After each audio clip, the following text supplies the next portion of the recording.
नमस्कार, आर न्यूजच्या शुक्रवार दिनांक 7 जूनच्या बातमीपत्रात आपलं मनपूर्वक स्वागत। या बातमीपत्राचे प्रायोजक आहेत महालक्ष्मी TMT बार्स, नाते अविरत जुळते आणि प्रत्येकाच्या मनातील चव जपणारे महालक्ष्मी सुरेश मसाले।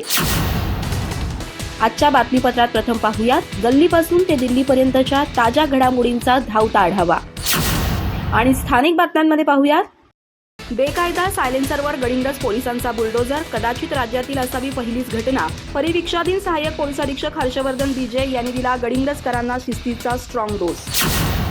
आजरा टोलचं काम थांबवण्याचा निर्णय, तहसीलदार कार्यालयात झाली बैठक। टोल मुक्ती न झाल्यास 10 दिवसानंतर आंदोलन तीव्र करण्याचा समितीचा इशारा। गडिंग्लजमधील अर्बन कॉलनीत चोरीचा प्रयत्न फसला, शेजारील नातेवाईकाच्या सतर्कतेमुळे चोरटे झाले पसार। रात्री 8:30च्या सुमारास घडलेल्या या धाडसी चोरीच्या प्रयत्नामुळे सर्वत्र खळबळ। खासदार धैर्यशील माने यांना केंद्रात मंत्रिपद मिळण्याची सुरू आहे राजकीय वर्तुळात चर्चा। 7 खासदार असल्यामुळे शिंदे गटाला 1 कॅबिनेट तर 1 राज्यमंत्रीपद मिळण्याची शक्यता।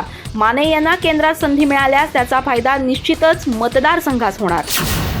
गडिंग्लजच्या फुटबॉलपटूंचा वृक्ष संवर्धनाचा जागर, शिवराज युनायटेड डेव्हलपमेंट लीग पर्यावरण रॅलीतून नागरिकांना आवाहन।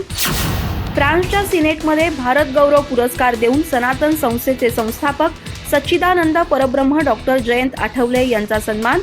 श्रीसत शक्ती बिंदास सिंगबाळ आणि श्रीचत शक्ती अंजली गाडगीळ यांनी स्वीकारला पुरस्कार। भारतीय संस्कृती आणि परंपरा यांच्या जागतिक प्रसारासाठी दिलेल्या अद्वितीय योगदानाबद्दल झाली पुरस्कारासाठी निवड।